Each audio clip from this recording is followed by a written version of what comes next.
দিন কায়েমের আন্দোলন করা ফরজ, এইটা অনেক বড় বড় আলেম ওলামাও তো বলেন না। এরা অল্প শিক্ষিত অথবা স্কুল কলেজ বিশ্ববিদ্যালয় শিক্ষিত লোকেরা এটা পাইল। আসলে এই দিন কায়েমের আন্দোলন কোন শ্রেণী বিশেষ গোষ্ঠী বিশেষের জন্য কোনো ঠিকাদারি নয়।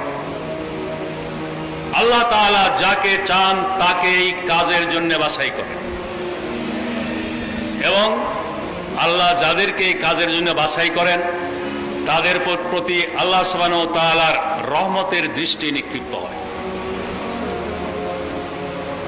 সূরা মায়েদার মধ্যে আল্লাহ সুবহানাহু ওয়া তাআলা বলেছেন, মান ইয়ারতাদ্দা মিনকুম আন দীনিহি ফাসাউফা ইয়াতি আল্লাহু বিকওমিন ইউহিব্বুহুম ওয়া ইউহিব্বুনাহু আযিল্লাতিন আলাল মুমিনিন আইজ্জাতিন আলাল কাফিরিন ইউজাহিদুনা